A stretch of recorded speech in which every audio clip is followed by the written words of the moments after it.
ಅದು ಮಿಕ್ಕಿದ ಕವರಿಂಗನ್ನು ರೆಡಿ ಮಾಡ್ತಾರೆ. ಆಮೇಲೆ ಅದು ಔಟ್ಲೆಟಲ್ಲಿ ಯಾರೊಬ್ಬ ರೈತ ತೊಂದರೆ ಮಾಡ್ತಿದ್ದ, ಆತ ಕೂಡ ಮಾತಾಡಿ ಆತನು ಕೂಡ ಒಪ್ಪಿಗೆ ಆಗಿದೆ. ಏನು ಸ್ಟಾರ್ಟಿಂಗ್ ಪಾಯಿಂಟ್ ಅಲ್ಲಿ ಒಬ್ಬ ರೈತ ಜಮೀನು ಕೊಡೋದಿಲ್ಲ ಅಂತ ಹೇಳಿದ್ದ, ಆತನಿಗೂ ಕೂಡ ಒಪ್ಪಿಸ್ಬಿಟ್ಟು ಬಂದಿದ್ದೇವೆ. ಸೊ ಅಲ್ಲೂ ಕೆಲಸ ಪ್ರಾರಂಭ ಆಗ್ತದೆ. ಸೊ ಇದು ನಿಮ್ಮ ವಿಶೇಷವಾಗಿ ಚನ್ನಪಟ್ಟಣಕ್ಕೆ ಇಡೀ ಸಂಪೂರ್ಣವಾಗಿ ಕಣವ ಅಲ್ಲಿ ಭಾಳ ದಿನದಿಂದ ಸ್ವಲ್ಪ ರೈತರ ಸಮಸ್ಯೆ ಇತ್ತು, ಕೆಲಸ ಭಾಳ ನೆನಗುದಿ ಬಿದ್ದಿತ್ತು.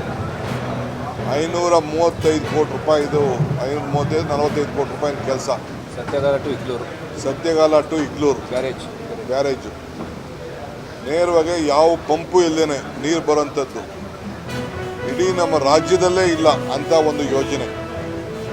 ಸುಮಾರು 16 ಕಿಲೋಮೀಟರ್ ಅಷ್ಟು ಟನಲಲ್ಲೇ ನೀರು ಬರ್ತಾ ಇದೆ.